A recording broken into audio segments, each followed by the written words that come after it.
if he beats New York, overnight, I mean, you think the highlight video was wild of people crying in 2016 when imagine the people in New York who are going to be These people have what we call an accountability issue. That is an issue where it is that these people don't like to take, how do I say, responsibility for their own actions and even their own failures. So oftentimes they love to pass the blame, pass the buck. And by the way, it's not just what we're talking about now who does this. Both sides of the aisle do it. It's just a little bit more prevalent among those on the left, or at least those in the left-wing establishment. So what are we talking about? Well, we're talking about the Democrats having this issue with good old-fashioned accountability and throwing the blame around just about anywhere and everywhere. I came across this clip that I'm about to show you guys that came from Fox News, and they were talking about, I guess you could say the female version of that guy named Porus, because they actually do look a lot alike when you actually look at the two. I'm talking about the 2016 Democratic presidential nominee who lost to the former president, Donald Trump. And of course, well, she's apparently at it again. And of course, she's running her mouth, passing the blame on anybody and everybody. It's basically been like an 8-year, 10-year, whatever therapy session or whatever. But here we go. Bitter about her 2016 election loss to Donald Trump. And now she's blaming female voters for costing her the presidency. Hillary claims women ditched her after FBI Director James Comey reopened an investigation into her email server. She tells the New York Times, quote, the voters who left me were women. They left me because they just couldn't take a risk on me because as a woman, I'm supposed to be perfect. They were willing to take a risk on Trump, who had a long list of, let's call them flaws, to illustrate his imperfection because he was a man, and they could envision a man as president and commander-in-chief. Oh, give it up, Hillary.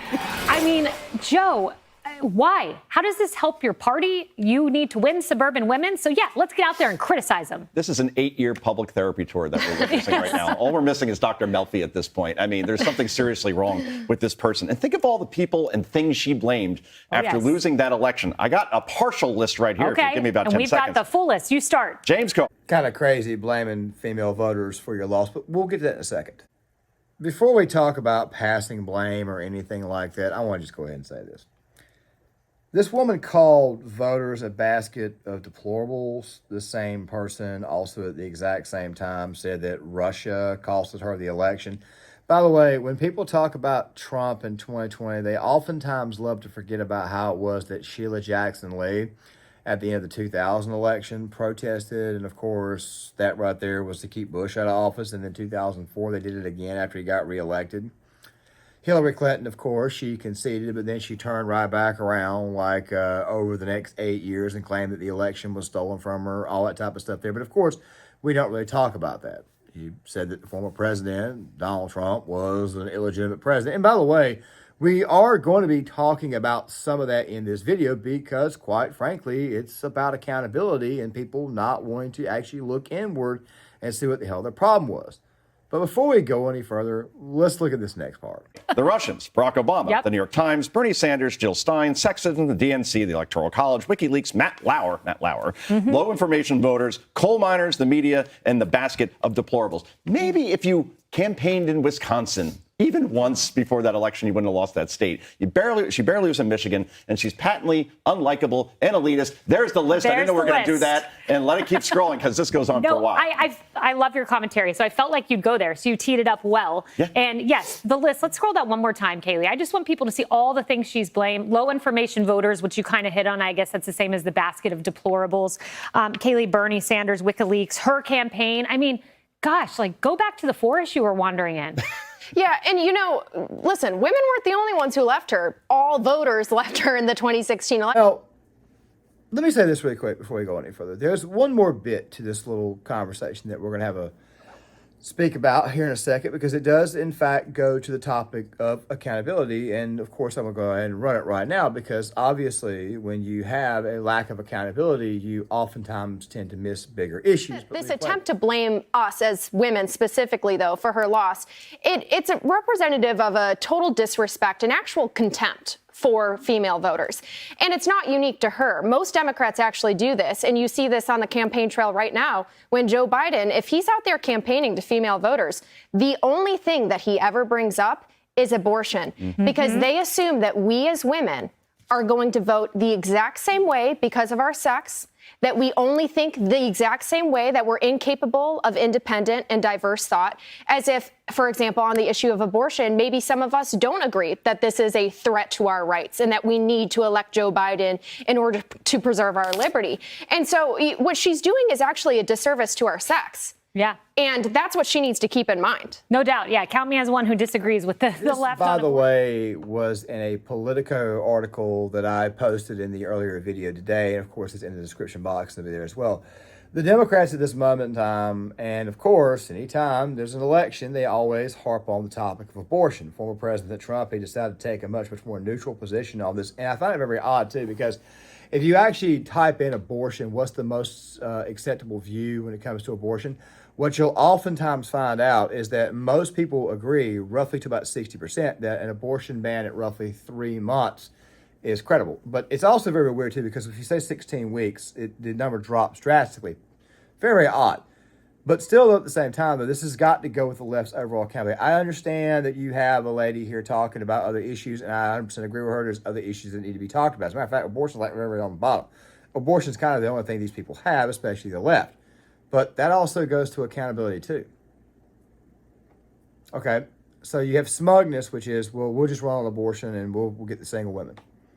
But yet we're going to lose all the married women to the economy, which, by the way, is the real demographic shift to go along with Hispanics and everything. Democrats are looking at losing this election in a landslide if they don't turn things around quick, which obviously I would like to see them lose in a landslide. But still, the point is this right here. That's also got to do with accountability as well. I understand, okay, and I'm very much a pro-lifer, and of course I hear somebody say that you're about to get a sermon. Yeah, you're about to get one. The thing is this right here. If you're going to sit here and you're going to use abortion as a means to birth control, then there's something wrong with you. That right there is one of the biggest problems I have, and of course I'll have an actual abortion video out in the future explaining how I think the problem should really and truly be addressed. But still, at the same time, though, I understand that men are involved too, because obviously only men can get women pregnant, but still the point is this right here. You shouldn't just be laying around, getting knocked up and say, oh, I can go get an abortion the next morning. That's kind of what they're looking at now. That's what they're trying to do. They think that abortion is just this guaranteed issue to keep women right where they're at and keep them voting Democrat. The fact, however, is that there's a lot more women out there who are not thinking about abortion. They're thinking about how they're going to be able to take care of their kids, stuff like that. Their money, schools, the alphabet agenda in school. Yeah, basically what it is that the Democrats have gotten extremely smug, and of course it looks like there needs to be a need to hold these people accountable, but let's continue. I really find it funny how it was at the very, very end. You had Obama's name, okay? Now, I could sit here and explain to you how it was that Barack Obama is really the person that Hillary Clinton should have blamed, why it was that she lost, okay? But Razor Fist made a video titled, How Obama Obliterated Hillary, and I advise you guys to go check it out. I'll probably try to link it in the description box or the comment section for you guys. But in reality, that's who the hell really and truly cost Hillary Clinton that election. Now, this video is not really about Hillary Clinton, but I'm obviously using her as a bit of an idiom to kind of help explain what the hell's going on here. Then I came across the Patrick Bet David podcast today, actually, because that's what I was actually looking into researching the video. And, of course, I was just listening. And, of course, they brought up New York Governor Kathy Hochul. Roughly about a minute. Let's watch this really quick and let's see what else is really going on here. Rob, pull up the Hochul clip in New York while she's talking to Jake Tapper. And this is after thousands of people showed up in Bronx. Look what she says, making fun of the supporters of Trump. Go ahead, Rob. Well, I'll tell you, it won't make a difference at all, Jake, and that is for Donald Trump to be the ringleader of and invite all his clowns to a place like the Bronx. New York will never, ever support Donald Trump for president. We know him better than anyone, and that means we understand what he's all about is just for himself. So this state will go solidly behind Joe Biden for president, as it has in the past. So he wants to spend his time doing these made-up fake rallies and pretending they're support here. Be my guest, because while you're doing that, Donald Trump, Joe Biden's out there on the other side, making sure he's delivering for all Americans. And so go ahead, spend all your time you want in New York, because we'll be with Joe Biden, and Joe Biden's out there winning over the rest of the battleground states. So you know what? So let's just go ahead and call anybody and everybody who supports the other side a clown. I can already hear somebody saying that's kind of rich coming from you, seeing how it is that you attack the left and call them clowns all the time. Yeah, but I'm actually not a person who holds office at this moment in time. I'm not running for office, so therefore I guess I can kind of get away with it. Also, not to mention the fact I'm online. I get paid to do what I do. Not a whole lot, but the channel is monetized. The point is this right here. Typically when you tend to start attacking those who you, let's just say those who you govern, when you do that, that seems to suggest that you have this belief in your system, this belief in your mind, in your brain, that you are untouchable and that you could do whatever and that they're going to vote for you regardless. Speaking of New York, I want to go ahead and say this before I go any further because I want to give one more example. I got friends of mine who are actually from New York, guys I serve with. I'm not going to give away any names or anything like that, but I had a conversation with one of them back in I think it was back in 2021, right before I went up there to actually go see old boy for about a week. And we were talking about this, and he said, then, please, if you're a New Yorker, please comment. I really want to hear what you guys are going to say. Even if you're a liberal reporter, New Yorker, please say something. He had said that, I said to him, I said, so how in the world did someone like Bill de Blasio become mayor? How did this happen? If New York actually hates Bill de Blasio, how the hell did he get elected? And of course, he said, how the hell did Andrew Cuomo get elected? They hate them both. Basically what it is that in New York, basically the point is that we're just going to give you whatever. Like, for example, if you get in trouble or if you, if you show up to your court date on time, they give you free Mets tickets. Stuff like that there. The federal government just gives this type of thing out. So obviously you would think to yourself that there's people out there who would obviously take advantage and say, keep the person in office. I'm still going to get the same government benefit. I'm still going to get this, that, and the other. If they're removed, I'm not going to get it. But I really and truly do not like you. That's in a lot of ways where some of this attitude comes from. To see the made-up fake crowd, I would love to see you have a Biden made-up fake crowd of 20,000 people. Just make it happen. Okay, how many people show up when he comes to speak or campaign? 300. And by the way, I'm talking without Obama showing up. No Obama, just him by himself. How many people will show up to see how interested they are in what he has to say, right? Yeah. But the more they do this goes back to what they did in 2016, which is try to trash the opponent.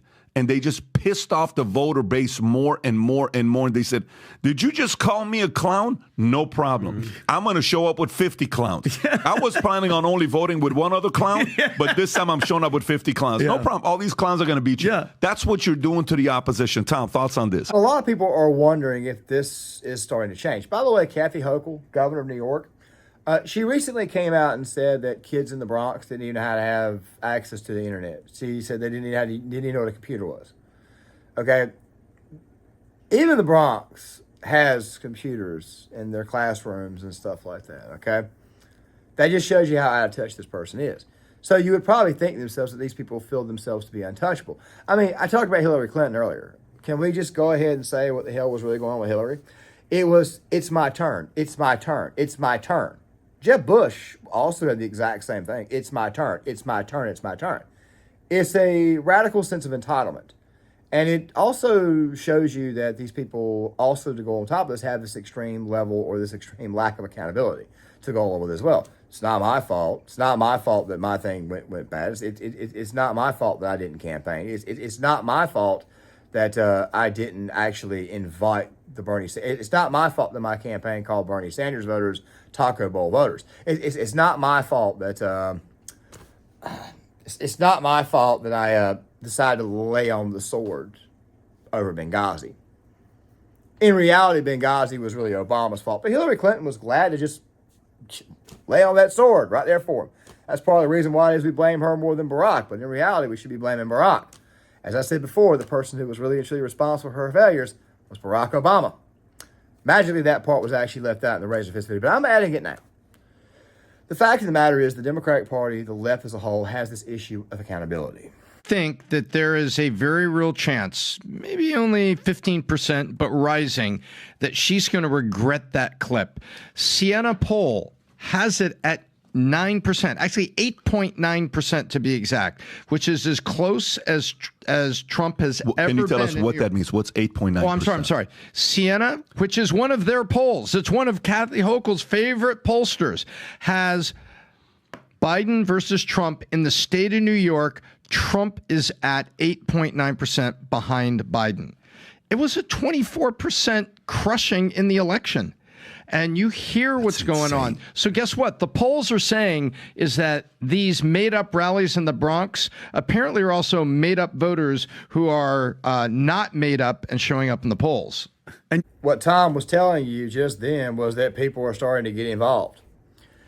I want to say that in 2016, Trump got 62.9 million votes and Hillary got right at 66 million votes. We live in a country with over 300 million people. Right now, I think it's 340 million people total. How many of those are actual voting age and how many of those are actually getting involved in politics? About half the overall total itself, if you actually look into the numbers itself. In 2020, we saw 81 honk honk votes for Biden and 74 for Trump. That's about 155 when you actually boil the numbers down between all candidates. About 156 million people voted in that election cycle. I think what's happening this time around is that a lot of people, including even living in very, very deep blue states, are finally starting to get involved. People who, quite frankly, want to be left alone are finally getting involved. They're finally saying, this is kind of screwed up. My life is a lot worse, and people are starting to come out. The state of New York lost a lot of people over the last decade to the point to where the state of New York's electoral college vote actually went down. I want to say that they had 32 electoral college votes, and now they're at 28 or 26. The fact of the matter is that the people who've been leaving there were people who, quite frankly, were in fact fed up. By the way, the U.S. Census will give you a better idea when you actually look at it of who people are going to vote going in. Normally, if it's somebody who is coming from a rural area to an actual urban area, they're normally doing it for work or school purpose. They normally vote how it was they left. If it's somebody who's going from urban to suburban, they're probably going to vote Democrat. When somebody going from suburban to urban, they're probably going to vote Democrat. However, if it's somebody who's going from urban to rural or small town, because remember, the census is kind of misleading, or they tell you this is kind of misleading. Urban areas can be small towns. As a matter of fact, one of the things that oftentimes people love to get wrong about the United States, and I know I'm taking a bit of time here, and it sounds like a bit of a tangent, but bear with me really quick, as they love to say that this country is like 80-some-odd% urban. Not exactly. The country is 80% urban in the census, but of that 80%, about 2/3 of that is people who live in small towns. It's small cities that have less than about 150,000 people. A city like, say, Green Bay, Wisconsin is a great example. It's actually classified as rural because it's still classified to be a small town versus a city like, say, New York, where you've got 8 million people. I just figured I'd go ahead and say that before we go any further. Smug attitude of these people in power might make you think that this right here is a problem. Now, I said in this video that this is actually an accountability problem, and it is, but it's also a smug problem too. You see, when you live in a world like, say, Kathy Hochul, and you're just going to get elected because everything is so blue in your district, you don't really have to campaign, it becomes a problem. It becomes a situation where you're not living in reality, and you automatically think that all the subjects below you are, in fact, subjects, nothing more, nothing less. And, of course, as I said before, when de Blasio was the mayor of New York, and, of course, you had Cuomo at the same time, if you just showed up to your court date on time, they gave you free Mets tickets, or they gave you free food, a meal. Look, you shouldn't be getting rewards for things that, quite frankly, you're supposed to already be doing. If you get a speeding ticket, or if you get in trouble, you need to show up to your court date. It's the environment that these people have created, and they think if they just keep giving these people this free crap, guess what they're going to do? They're just going to keep voting for them anyways. Now, I did start this video out by talking about Hillary Clinton and her sense of entitlement about it's my turn, it's my turn, it's my turn, it's in the bag, it's in the bag. That's really, in a lot of ways, what the hell made her not go out of her way to campaign to get voters that she, quite frankly, needed. Even though she actually pivoted so far to the left that she was calling for 500% increase in immigration, also including those who come from war-torn countries. But of course, when you've got the media backing you up and backing you and basically going out of their way to make sure you don't get harmed politically in every way possible, you probably would expect that kind of attitude. You see, these people have been shielded from accountability. Their voters have not given them actual, honest-to-God accountability. However, it looks like that's starting to change. What's the chance of him winning in New York? 15%. Tom? I'm 10-15% right now. You're 10-15%. What about you? I'm probably closer to 5 to 10% of him winning New York. But let me tell you this part. If he does pull off New York and beats them, there is a revolution going on. Yes. Okay. It's a if he mandate. beats New York. If he beats New York, overnight, I mean, you think the highlight video was wild of people crying in 2016 when imagine the people in New York who I don't know what it is with the left. They cannot help themselves by learning a lesson.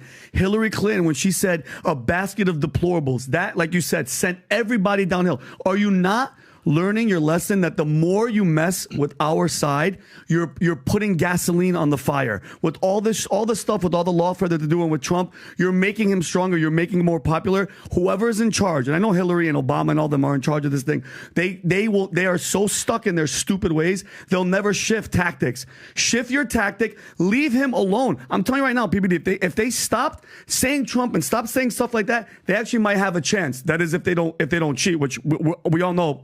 I know it's going to happen, but just shut up, leave him alone. Don't talk about him. Don't talk about us. Clowns. You know how many New Yorkers that was? 25,000 people. You just lumped all of them, and you're the governor, you idiot. What are you talking about? You are governing those clowns. And let's see if she's going to get reelected with that dumbass rhetoric. Adam, what do you think about these clowns showing up for Trump's? Yeah, my fellow clown. Now, I let that segment with Vinny run about a minute. And the reason why I let it run for a minute was so that way he could just kind of vent things out.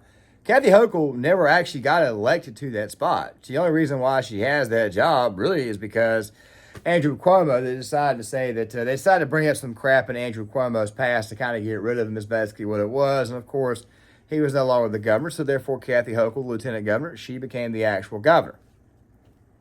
Now, as far as her calling the voters clowns and stuff like that, all I have to say is this right here. The 2022 Democratic gubernatorial election where she faced Lee Zeldin ran on the topic of crime, and he actually almost pulled off a win in that state there.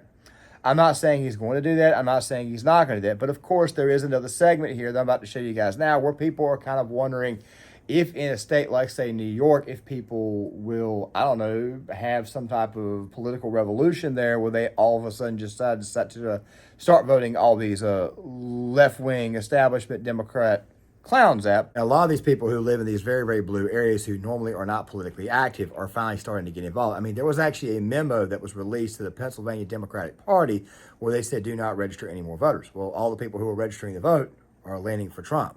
They're leaning Republican. You ever wonder why that's the case? What Vinny said is actually true. They do think that they are better than you. They honestly and really and truly do believe that. That's a part of their smugness. However, when they do something wrong, obviously they don't hold themselves accountable. And it's starting to look like in the polling data that people are starting to wake up. Now, am I saying that the state of New York will flip red? No, I'm not saying that at all.